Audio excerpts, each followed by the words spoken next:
All right, I'm back. I'm back. Um, had technical difficulties.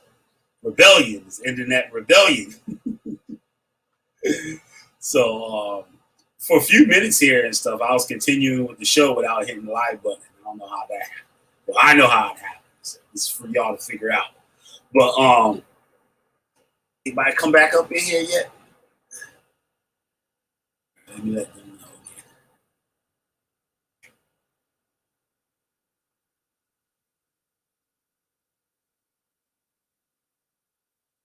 I don't know. They're figuring it out. You're supposed to be subscribed. So, but let me share my screen here. I guess I will be editing this and reposting it probably. I don't know where I left off in the last video, but I just going to continue where I left off. Like I said, y'all got the PDF. I'm gonna just tell y'all an example like what happened. We're talking about those slaves and how they knew these slaves were from different parts of Africa, and that some of them still had their language. Uh, some actually knew about their past in Africa, living in Africa. Some of these people were younger, some of these people were older.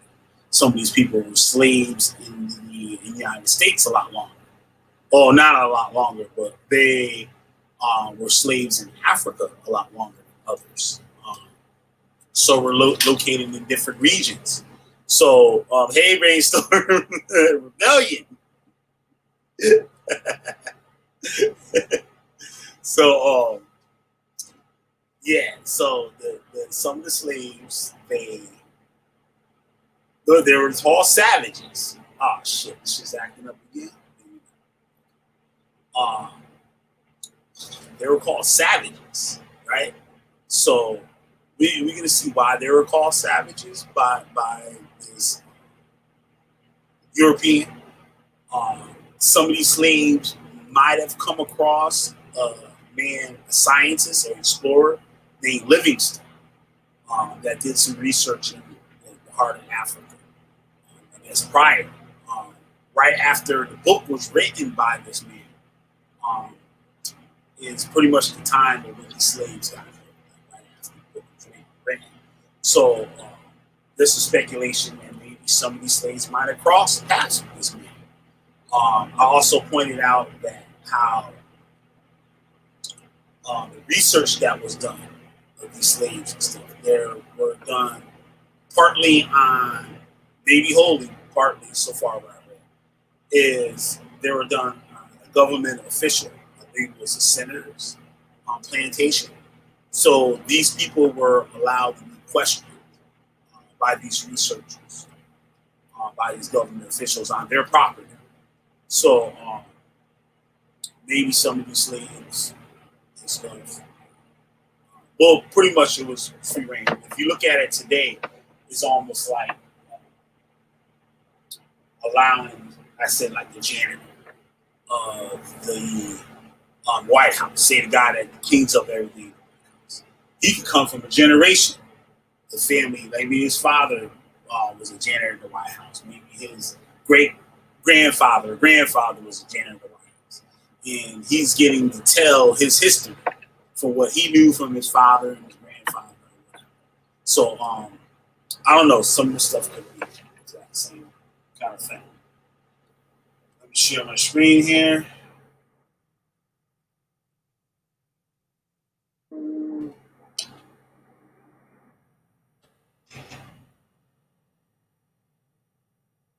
Left off. We were talking about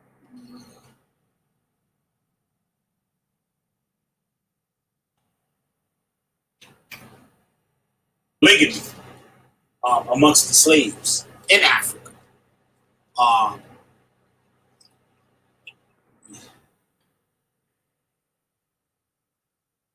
those are some of the people I was speaking about there. Romeo, we got Luca, Tucker, and Ward Lee.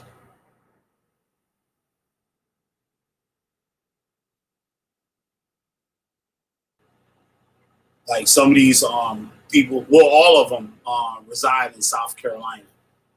Said there are a number of living within the radius of a few miles, but no two in the same place so far, as I learned, except Manchuela, Kate or Katie Noble, was known as Katie Noble, Lucy Lanham, who live on the plantation of United States Senator Tillman, plantation of United States Senator Tillman of South Carolina. From some of the survivors in this vicinity, I have been able to gather certain information which seems to have been retained in their memories with more or less distinctness.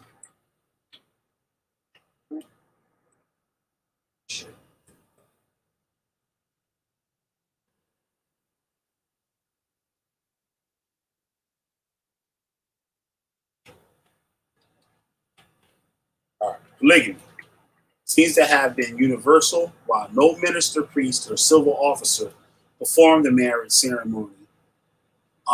There was nevertheless a gathering of the tribe in which the man publicly acknowledged that he took a woman for his wife, though he might already have taken others, which he had no idea of deserving. And any trespassing from the outside meant death to the intruder. Slavery appears to have been a recognized institution. Listen to this, y'all. Apart from the capture of slaves as prizes of war, which was so common in parts of Africa, it was also customary for a relative, not necessarily a parent, sometimes an uncle who was in need of worldly goods, to pawn a child, and if not able to redeem him at the end of the given time, the child became the property of the person to whom he was pawned. Let me make sure my thing here, y'all still with me. So, sure y'all with me.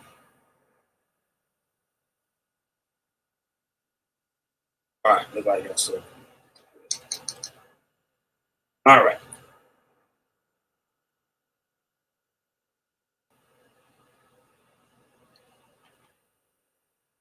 All right. So an uncle could even take someone's child and pawn him. So,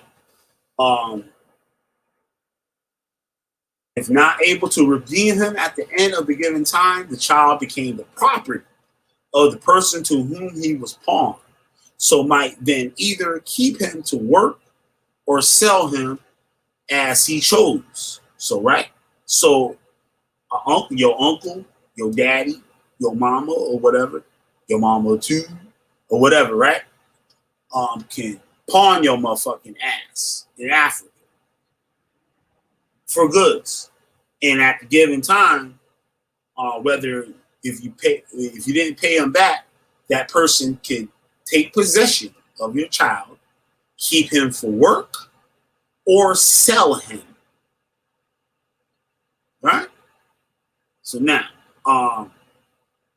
became the property of the person to whom he was pawned, who might either keep him to work or sell him as he chose. Some of the subjects of this sketch were first made slaves in this way. Listen to what it said. It says some of the subjects of this sketch were first made slaves in this way, long before they ever saw a white man.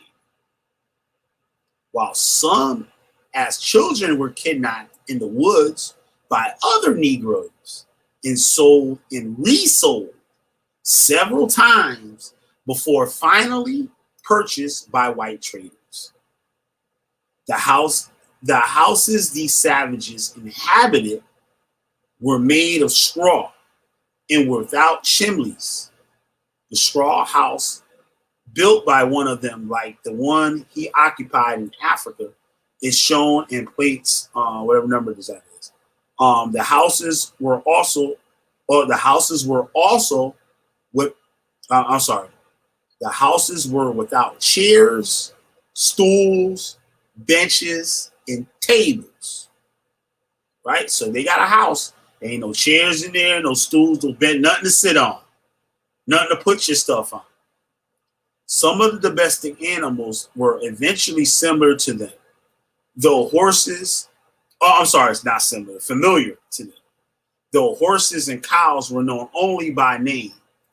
Indeed, one of these African Puka stated that he never saw a cow until he came to America. Agriculture was practiced.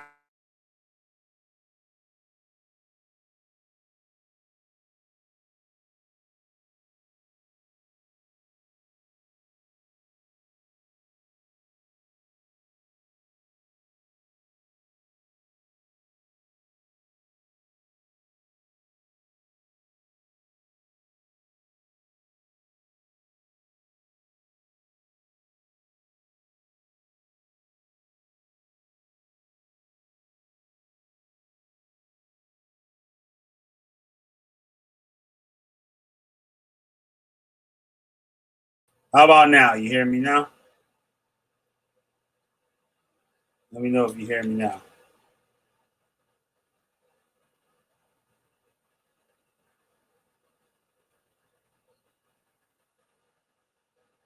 Oh, little shit right there. Hold on. All right, I'm good. Okay. All right, cool.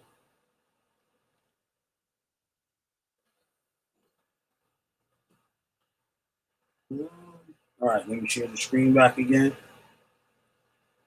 So some of these people they never even saw a cow until they got to America. I tell people a lot too that they didn't have domesticated livestock like the rest of the world. For reason so like livestock can't survive like sub-Saharan Africa. Like you don't see herders or anything like that because of what they would call the tsetse fly, and I guess probably some other insects and stuff that will plague the animals and will cause disease, and the animals just can't live, like they die and stuff. So like a crowd of domestic animals aren't like you know what I mean. They're not used. The wheel also they also didn't know anything about the wheel until the 1800s, and as you heard what I was reading here is that they had no idea of chairs and tables and stools and stuff like that, right? And that's is what these people are describing here. They're calling it as they see it, like they're calling the people savages, whether that's like not a good term or not. Um, Says the houses of the savages inhabited were made of straw and without chimneys. Straw houses built by one of them, like the ones he occupied in Africa, is shown in plates. The houses were without chairs, stools, benches, or tables. Some of the domestic animals were evidently familiar to them, though horses and cows were known only by name. Indeed, one of these Africans, Puka, stated that he never saw a cow until he came to America. Agriculture was practiced to a limited extent, such as raising peanuts and corn. And they made bread from Madeka, which is doubtless the same as Minok. Miniok. The costume consisted of a piece of cloth called nalili around the waist of men. And women, in addition, had something the way of a cloth or skin of an animal thrown over the shoulders. So a man wore a piece of cloth around their waist, right? And a woman threw something over their shoulders, like animal skin or cloth. They appear to have had a distinct idea of a supreme being, whom they called Suma Punka, though they had no idea of prayer or worship and were never known to curse.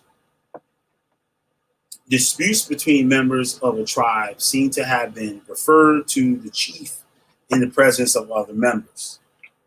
Certain ones acting as attorneys conducting the prosecution and defense, where anyone was convinced of a capital crime, he was publicly beheaded. So they was beheading motherfuckers. And his head stuck on a pole and displayed to serve as a warning to others. The few words in an occasional sentence uttered by these Africans in their native tongue remnants of a language cherished in memory after so many years of practical disuse, will here be given. It may be noted that occasionally a single word or two or more distinct meanings. In other instances, two or more words express practically the same meaning. The language of the dialect of distinct tribes differed to a greater or less extent. The following are selections from the vocabulary of the subjects of the sketch. They call it alligator Nagando. It's funny too, they call it the doctor, which if y'all guys watch my Paulo Mayambe videos, um, like the priest is called a Naganga in Africa. But here in America, Naganga is like the spiritual culture, like the pot. But in Africa, Naganga meant like the chief. But here, like the doctor, is called a Naganga. Yeah, Ganga is called Ganga. But as you see here, none of these words are. See here, none of these words are Hebrew words. For all the cult heads out there and stuff, like to say these people are speaking Hebrew. There's a list of all these words. Let me get back to where I was here. Damn.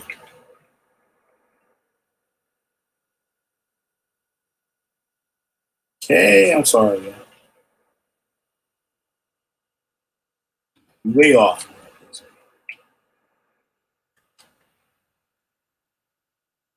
Okay, here we go.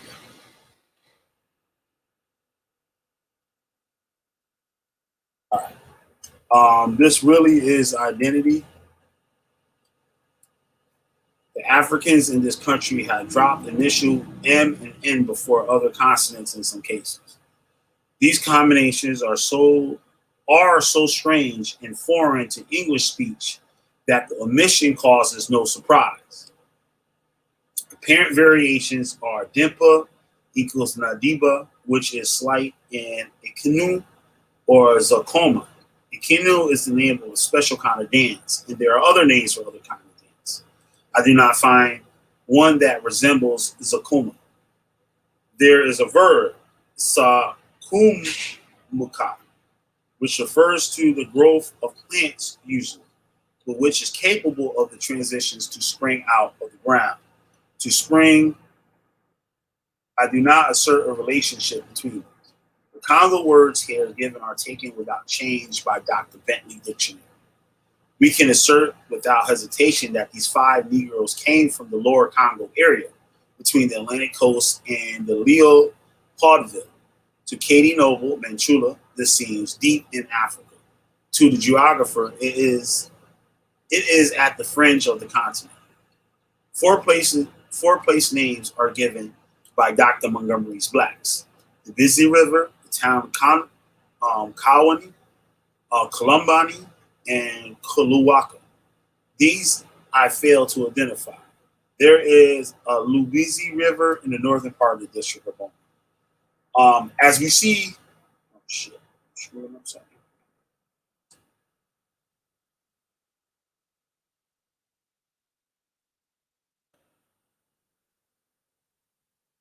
Damn, how I get all the way to the bottom? I must have screwed up something. Hold on. Yeah, yeah. I skipped all this.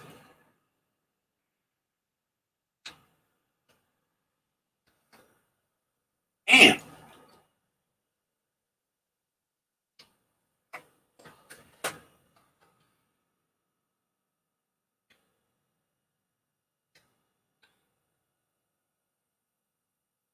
Mm, okay. This is the front of the house. The guy, what was it? House of Romeo. That was his house here. There's something up here. I'm sorry, I skipped ahead.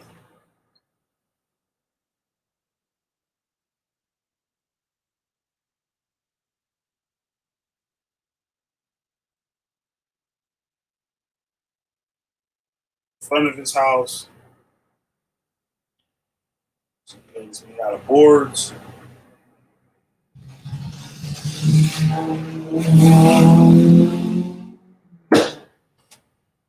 Following sentences are selected from their native speech. Basically, y'all gonna get this. Y'all can read this yourselves. It's like little conversation and stuff.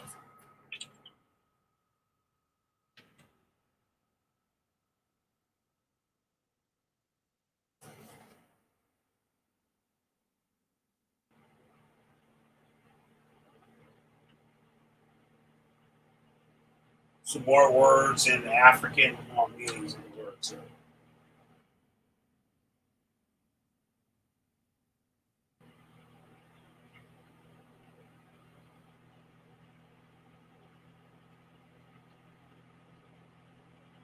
About the numbers and how they said numbers and stuff.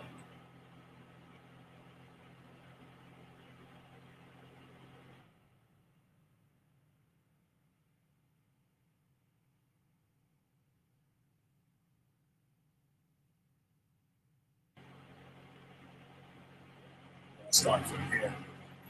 After so many years in a strange land and speaking a strange tongue, it will be remarkable if some confusion of terms did not occasionally occur. It may be recalled that Livingston was the writer that explored.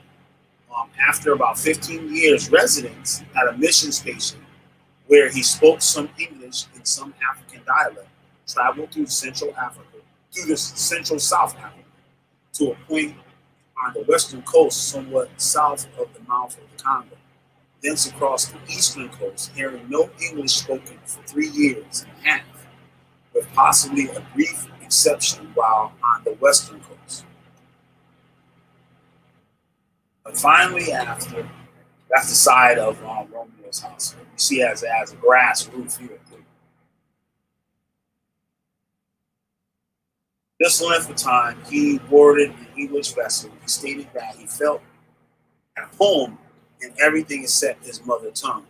That while he understood it when spoken to, the words would not readily come to him when he wished to speak.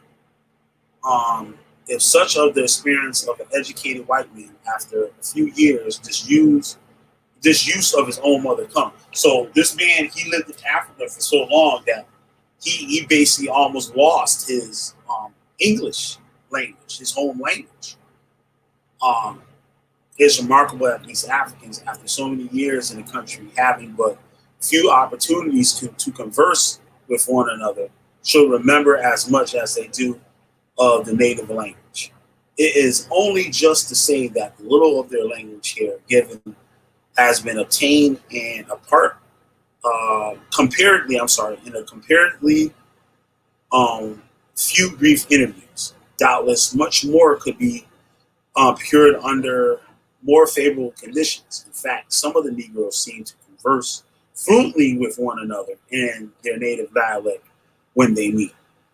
The idea of general physiognomy of a few is known in the accompanying photographs as the color. It is more or less, let's check this out. It is more or less popular belief in this country that all pure blood Africans are black, and that when a lighter tint is present, it is due to a greater or less admixture of Caucasian blood. This is doubtless commonly the case in America, where the effects of miscongenation are so apparent. But I have been told by the son of a planter in Florida who brought 9 of the Negroes from the Wanderer, he paid $6,300 for them, that only 3 of the number were black, 6 being of gingerbread color, while the admixture of white blood must have taken place and must still take place in some extent in certain proportions of the dark continent. The effect being seen in the Griquas of South Africa, yet no less in authority and close observer than Livingston frequently noted that he called the coffee and milk. color in certain tribes of the interior, which had not, in the memory of anyone living, come in contact with whites or had seen much of them, while those on the coast along the rivers were usually black or at least very dark. And the lighter tint was so prized among the interior tribes as a mark of beauty that the woman would take certain, check this out, the woman would take certain medicinal substances in the hope that it would produce this shade in their offspring. From what I have seen of the Negroes of the Wanderer and have heard of others, I am convinced that some of them were not nearly so black as some Negroes born in this country, while others were the complexion varying from black to dark brown, depending perhaps on the tribe in which they belonged, though variations occurred to some extent among the different members of the same tribe. A considerable number of them have followed the customs of filing their teeth. Damn, they filed the teeth. And so sharp were they, and so powerful the jaws, according to the white men who knew these Africans when they were young, as well as some of the people themselves, that some of them could perform such remarkable feats as biting off the head of 10-penny nails, the heads of 10-penny nails, or biting out the rim of a 10 bucket. Damn. So they had a bucket, a 10 bucket, and they could take their teeth and bite around the bucket and bite around the rim of the bucket. Damn. Some, if not all, had been branded in Africa with a hot iron on the chest, the resulting scar being faintly visible to the survivors today. On arrival in this country, many were suffering from various physical ailments, some of which were natural result of voyage. Intestinal infections, skin disease, some extent scurvy seemed to have been prevailing among them. The last name especially being doubtless due to the character of the diet of their ocean voyage. An indication of their eagerness for vegetable food is shown by an incident related of those sent by steamboats to the Savannah River. They landed near a field of growing corn, the ears of which must have been far from tender. As it was later in the season, the savages promptly began to pluck the ears and eat them raw, leaving little or none to be gathered later. For a considerable time, it was difficult to make them wear clothing. Though if red flannel were given them, they would wear that more readily than anything else. Wow, so they would wear red flannel over everything. This neglect to keep themselves properly clothed resulted in many contracting pneumonia in winter. In summer, clothing was still more distasteful to them. An incident is related where 9 of them were picking peas with other Negroes in Florida on a hot day. Suddenly, with one accord, the Africans quickly rid themselves of this unnecessary encumbrance and proceeded in puri naturalis with their work, unprotected from the rays of the sun or gaze of the fellow laborers. So they became a time they would just take their clothes off. Damn. But after a process of elimination of the less fit individuals by nature selection, the other gradually became in their customs more like the other Negroes in whom they associated. It was noticed by their owners that when the first came, the Africans would not steal or pilfer as so many other Negroes did, presumably owing to the severity of their native customs in dealing with theft. So a lot of these weren't thieves, because they're like their custom, like, yo, you ain't steal, your ass might die, lose your hands or something, because be done here without fear of severe punishment. Some of them thought it unreasonable of their white owners to require the discontinuance of polygamy. Some reports represent the Africans to have been good laborers, others that they were of little service. Doubtless some were strong and some not. All of them, so far as I have seen, speak kindly, if not affectionately, of their white masters in this country. It is noteworthy that after 40 years of freedom, some would like to return to the old country in the old life. Silukanji or Wardley has had circulars printed for distribution, which read as follows. Check this out, yo. This is interesting. This is what this ex-slave or slave wrote. Says to the public. This is a circular that he put this in the newspaper. Paid to have this in the newspaper. To the public, please help me. In 1859, I was brought to this country. Oh, this was in 1904. He wrote this and had this made in 1904. In 1859, I was brought to this country when I was a child. I cannot say just what age I was, but I have been aroused by the Spirit. I trust that the Spirit of God on last May, 1 year ago, was revealed to me to go home back to Africa. I have been praying to know if it was God's will. And the more I prayed, the more it pressed on me to go. And now I'm trying to get ready, if God be with me, to go back to Africa soon as I can get off to go. And now I beg everyone who will please help me. I will be glad to whatever you will give me. I have been trying to make some arrangements to go ever since it was revealed to me to go. I am bound for my old home. If God be with me, white or black or yellow or red, I am an old African. Yours truly, Ward Lee, Augusta, Georgia. There's some writings by some other people here. Some more things on the Congo language and Afro-American language for certain words.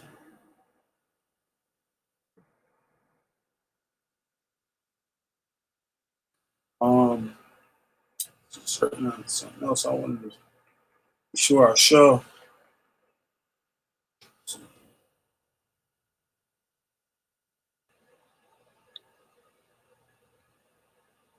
Okay, these slaves may have come from there, but the statement is only a guess.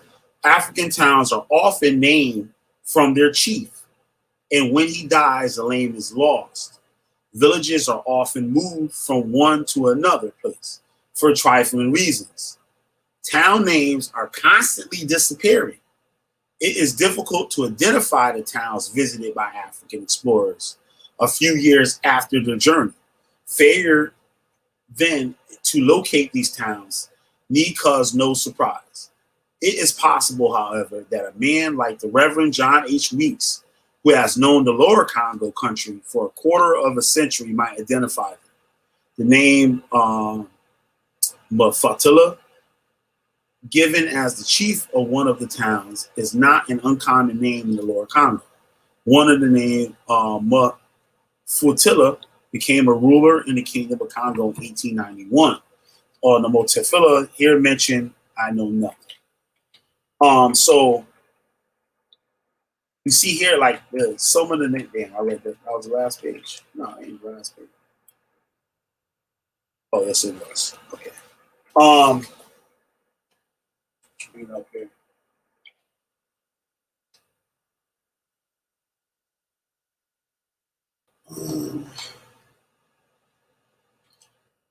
All right.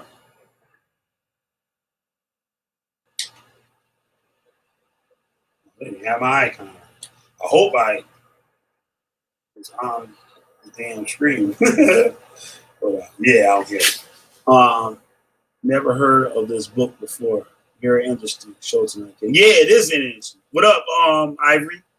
Reading family, hit that like, share, and subscribe button if you haven't already, family. That's right. Raised to yes, man.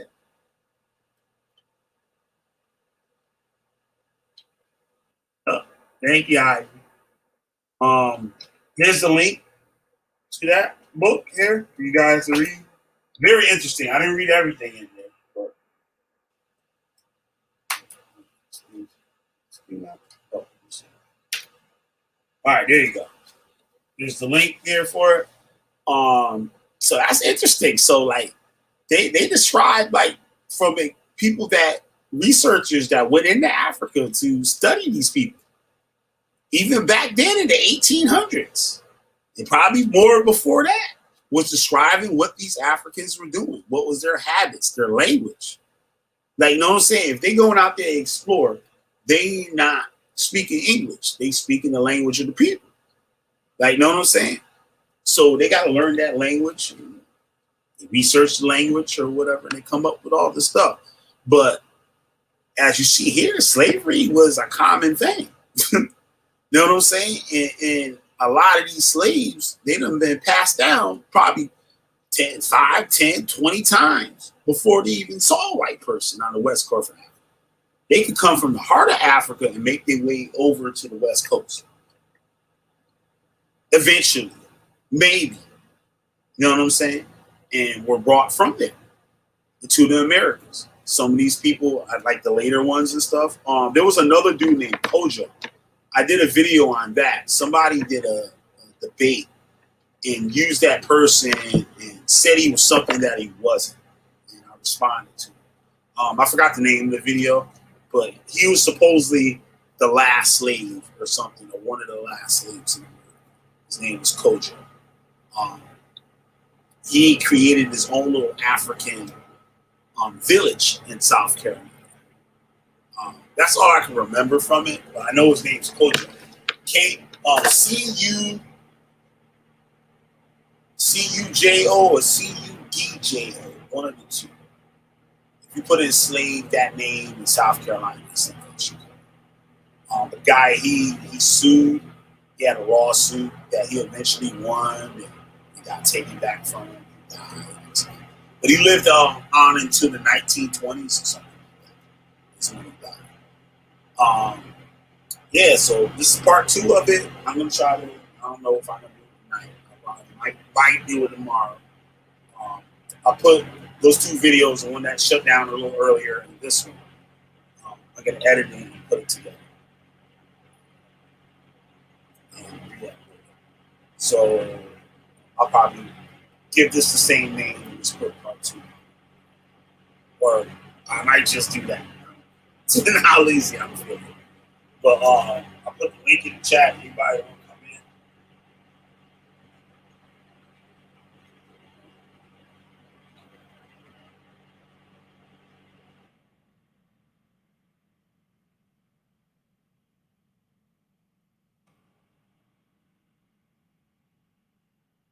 You know what I'm saying? So this shit probably did have slaves, but on the books, it, and it was nothing that they had proven. They tried to convict these people 3 times in a row, and nothing stick. They got away.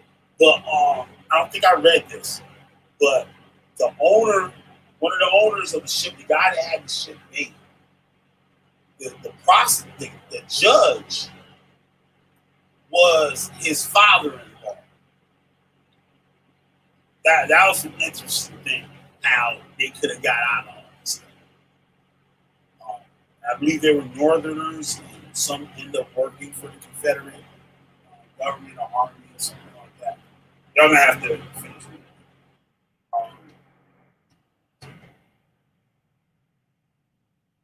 Link there. A few minutes, anybody come in, got any questions or whatever.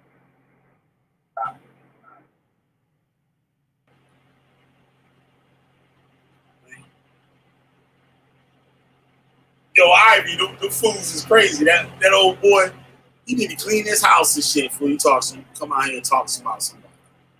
That shit crazy. You saw that, Ivy? That nigga had nip bottles on the floor and shit, bubble gum. He gonna say that's his man cave, nigga. Man cave and no cave, nigga. Shit, your shit ain't supposed to be looking like that. And you going to the Louis Vuitton store, nigga. That shit look crazy. Thank you, Myron. I appreciate that. Thank you very much, bro.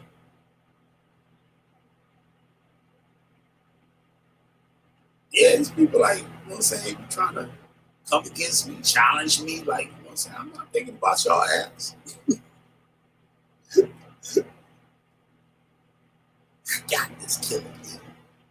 He the gay Illuminati agenda. That's what they call me. Facebook, the Illuminati gay agenda. I'm like, well, goddamn, niggas.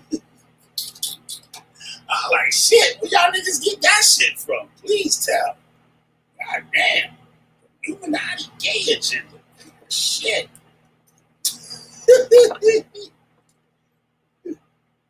It's unbelievable. Come on in here if you want, bro. Links in the chat. Yeah, man. It's just crazy. Shit I gotta deal with. I don't even want to respond to the information. You know what I'm saying?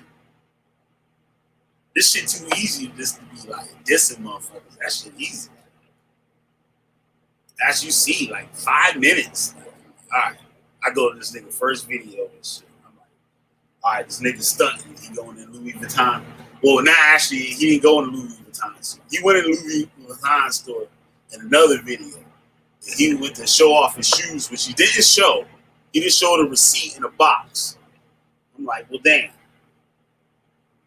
And then with the process of him showing the receipt in the box of $1,000 sneakers, you see dollar nips, 100 proof at that, 100 proof nips, 100 proof on the floor. On the floor is scuffed up. It looked like a barnyard floor. Tissue papers and pencils and shit, socks. The nigga had socks on the floor. The sneakers on the chair.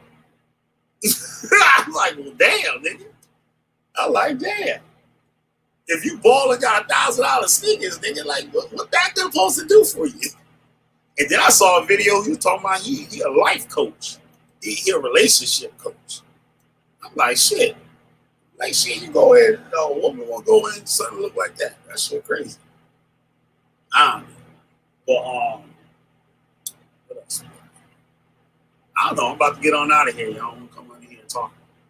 So, I'm Killer B, the goddamn Witchfinder General. Got a witch and burn their goddamn asses up every damn time.